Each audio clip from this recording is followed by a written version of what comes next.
Jemaat kasih Tuhan, kita bersyukur atas segala pertolongan dan campur-tangan Tuhan dalam seluruh kehidupan kita sebagai orang percaya.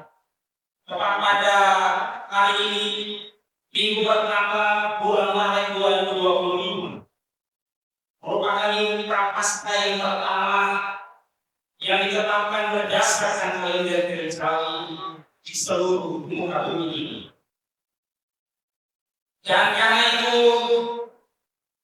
dalam latihan prapaskah yang pertama ini, Sinode kita, Gereja Protestan Injil Indonesia, memberikan tema untuk sama-sama kita renungkan identitas manusia kudus di dalam Tuhan berdasarkan referensi Imamat 19 ayat 1 hingga ayatnya yang keempat.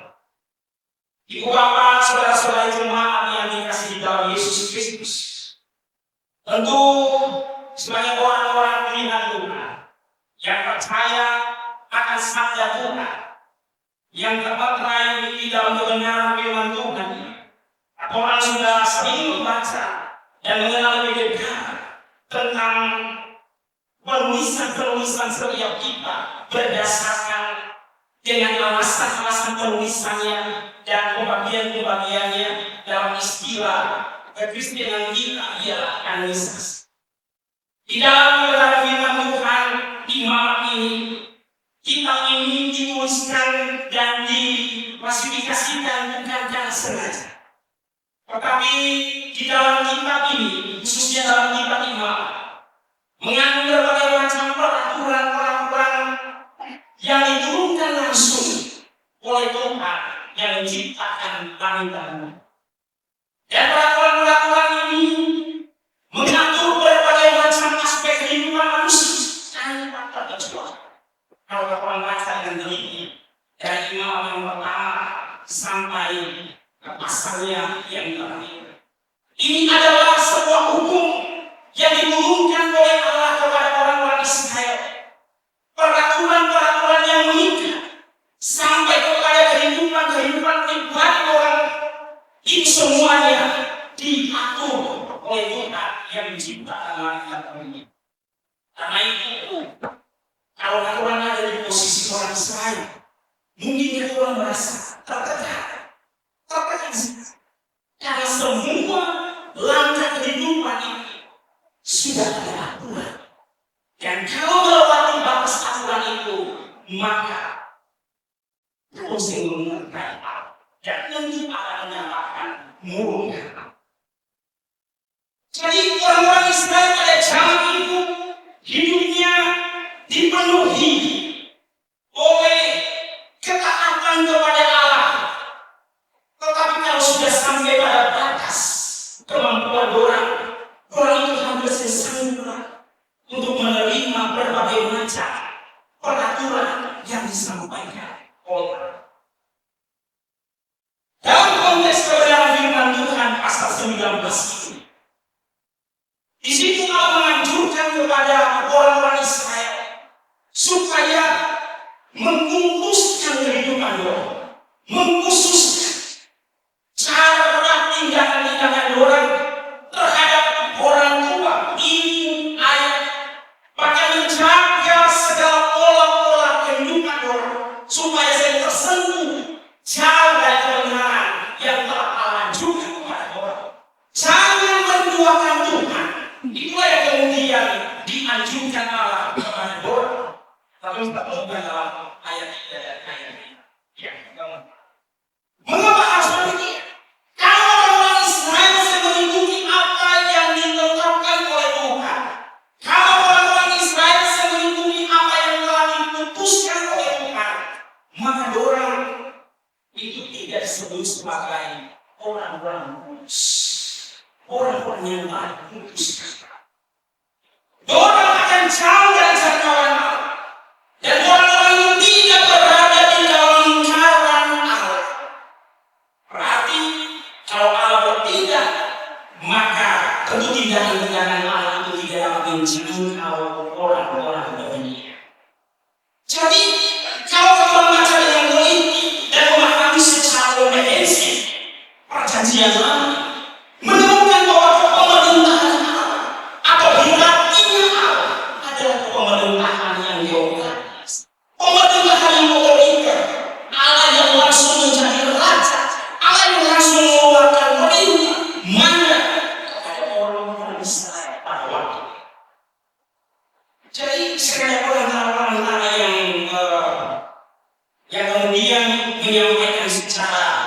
sendiri kepada orang-orang itu. Semuanya itu melalui Allah sendiri. Kalau orang hidup pada masa itu, maka tentu orang akan marah, ya, karena peraturan-peraturannya sudah sangat keras. Ia mengatur tentang bagaimana tindakan seorang istri terhadap suaminya, tindakan anak-anak terhadap orang tuanya, bahkan dia mengatur berbagai macam segala sesuatu yang merupakan kehidupan kewanitaan pun diatur semua. Semuanya ini memiliki tujuan supaya manusia itu tetap berada dalam kudus. Otoritas Allah itu menjadi cair ketika dia datang sebagai seorang manusia di dalam dunia. Otoritas Allah itu menjadi sempurna ketika ia datang di dalam kehendak Yesus Kristus Tuhan. Dan karena itu kita sementara mempersiapkan diri untuk menyambut masa Kristus. Saudara-saudara yang dikasihi Tuhan, perbedaan sikap yang sangat nampak dari Allah Bapa dengan Allah Tuhan kita Yesus Kristus itu bukan hal yang baru disampaikan. Allah Bapa dipahami sebagai Allah yang penuh dengan berbagai macam peraturan yang mengikat.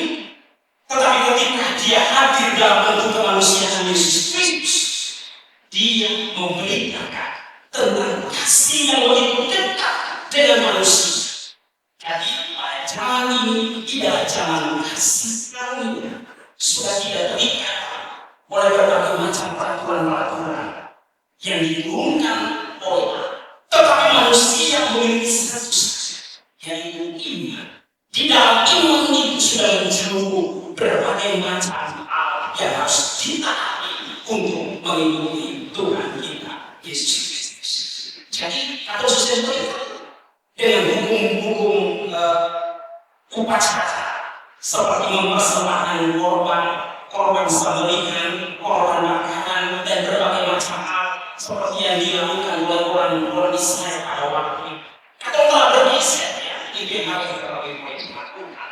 Bahwa telah terjadi pergeseran ritual peribadatan kepada Allah. Semua memiliki kesempatan untuk datang menyembah Tuhan dan menyampaikan isi hatinya. Karena itu saudara-saudara yang dikasihi Tuhan, memang betul bahwa peraturan-peraturan ini tidak kemudian diwajibkan oleh kita orang sebagai orang percaya pada masa ini. Tetapi sesungguhnya aturan memiliki identitas yang sangat mendasar, yaitu orang-orang yang kudus. Sebagai orang-orang yang kudus tentu aturan ini berbeda dengan orang-orang yang tidak kudus. Cara pandang Tuhan, cara tindakan Tuhan, semuanya ini akan berbeda dengan orang-orang yang tidak ada dalam keidentitasan manusia. Orang-orang yang berada dalam lingkaran kekudusan ialah orang yang memahami satu dengan yang lain, yang mengutamakan kasih persaudaraan dan saling memperhatikan satu yang lain. Hidupnya bukan untuk dirinya sendiri, tetapi hidupnya untuk semua orang. Dia memberikan dampak kepada semua orang lewat segala tutur kata dan perbuatan.